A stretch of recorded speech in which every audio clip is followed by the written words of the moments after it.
Okay, next, CSU. Good afternoon, members. My name is Ryan Storm. I'm the Assistant Vice Chancellor for Budget for the CSU system. Look forward to working with you this budget cycle again. The first thing I wanted to do was start off with a real high-level characterization of something, and that the CSU and state leaders share really the same funding priorities. They are improving our graduation rates, they're increasing student access, and they are fairly compensating our employees. So I'll revisit these priorities throughout my comments. So these priorities have been, currently are, and will continue to be our shared priorities. So let's take a look first at how these priorities have been supported in the recent past. So this is going to be kind of a past, present, and future sort of presentation. So if you see this handout here, that we can walk through it real quickly. So if you turn to page 2, I'd like to share with you many of the CSU successes since the economic recovery began. These would not have been possible without the regular investment by this body, as well as the Senate and the governor, and we thank you all very much for those investments over the last 6 years or so. So just real quickly, we've been able to enroll over 31,000 more full-time equivalent students, or that's equivalent to about 35,000 head count. If you take a look at that from a different perspective, that's equivalent to adding 2 campuses, the size of CSU San Bernardino, the other the size of CSU Chico. So during the recovery, we've been really going gangbusters in terms of our enrollment, I think. Campuses have also added many new course sections to their course offerings. Just alone between last year and this year, we're reporting to you about 3,200 additional course sections, which is great for the graduation initiative. You also have more student supports like academic advising and a whole host of mentoring sorts of programs that really help a number of students persist in their education. We've been able to make a dent in our deferred maintenance and improve our infrastructure, but there's still a mountain of deferred maintenance still out there on our 23 campuses. And we've consistently, over this period, been able to settle many of our employee contracts.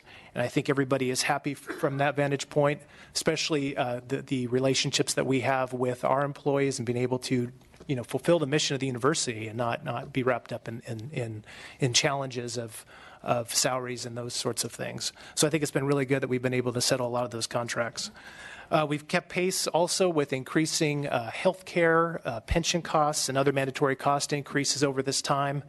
And last but not least, and we'll focus a little bit on this on the next few slides, we were able to start the graduation initiative, which is really an emphasis on those students who want to persist and get done in 4 or 2 years as transfer students, then we're trying to do our best to deliver that to them.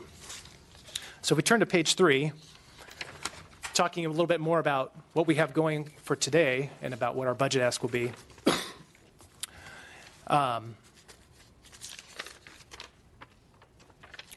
So page 3 contains more detail about our graduation initiative. It's an ambitious plan that sets achievable targets to increase graduation rates for all student groups and to eliminate achievement and opportunity gaps. As you can see, we are sharing our starting point here, the first line being, or the first column being 2015, and our longer term goal on the far right side, that's in the 2025 column, and then our progress to date just in 2017. We feel that we've done a pretty good job of getting this thing going, with especially with additional funding we've been able to invest, like I described already. It's also made it possible to hire more advisors, more faculty, create new academic supports for new and continuing students. And all of this will increase completion ultimately. Page 4 of your handout serves a couple of purposes. You've seen a version of this over the years, and hopefully this doesn't surprise how we lay this out every year, but I think it's illustrative of a number of things.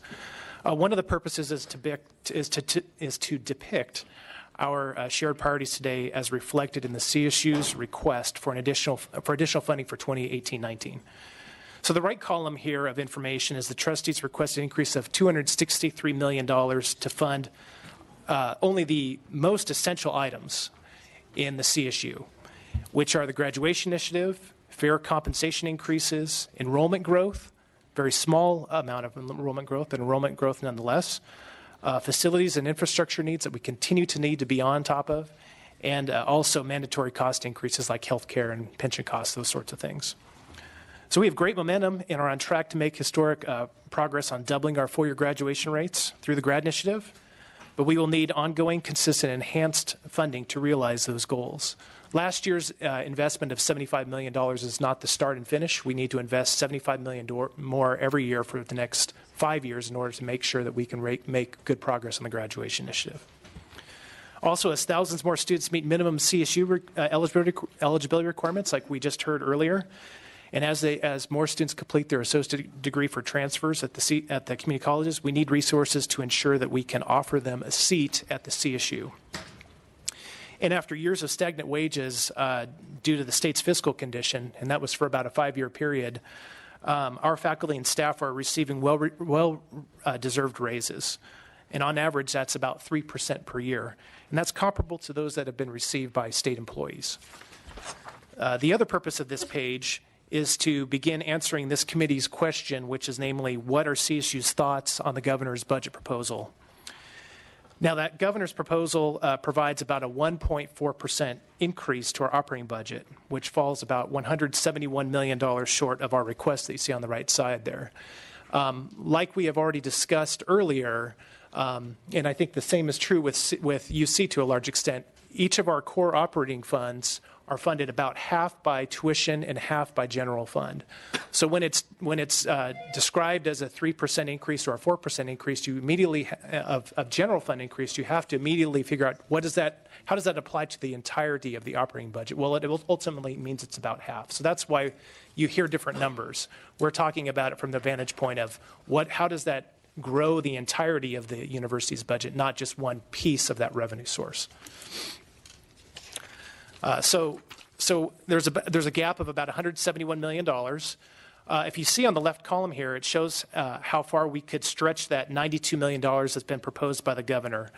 When measured against the university's entire operating budget, the governor's proposed increase provides less than half the rate of inflation and is $61 million short of what we need simply to cover our compensation increases for faculty and staff and our mandatory cost increases, like I said, healthcare and pension costs.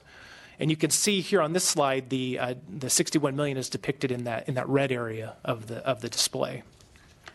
So without additional funds from the legislature and the governor, it will be a tough budget year for the CSU. I mean, I think we've shown it here pretty clearly. So campuses, if you get to the end of the process and you have a situation where the CSU receives only $92 million, we have two choices that are really troubling, I think, in a time when we have a lot of new revenue coming into the state. There's a lot of need for new investment in the universities. So the first thing is that our campus presidents specifically will have to make difficult decisions to cover financial obligations, resulting in potential decreases in campus operations, including academic programs and academic supports.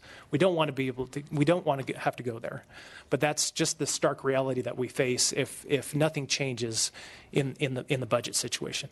Another thing that is challenging for the CSU to consider is that the trustees will have to consider whether to authorize a tuition increase to meet those very basic financial needs of our campuses.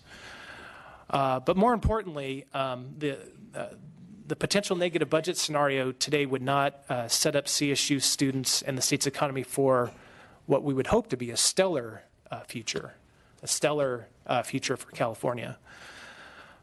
With nearly 100,000 Californians earning bachelor's degrees at the CSU every year, in a time when the state has a multi-billion-dollar surplus, we believe that no other investment has the same potential to positively impact the future of the state.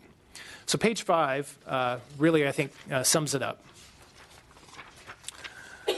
The CSU and the state share these common priorities today, and that will shape tomorrow. I mean, consistent investment in completion through the graduation initiative, consistent investment in access through enrollment increases, and consistent investment in momentum through regular compensation increases and all those other necessities that I already described. Those three priorities will help California's future workforce needs. So we've been able to make some good progress, and we hope to be able to work with you and your colleagues in the Senate and the governor's administration to continue the momentum that we've already established here. And we at the CSU can only accomplish these priorities with your financial partnership. We respectfully request full funding of the CSU's budget request, by investing an additional $171 million above the governor's proposal. Thank you.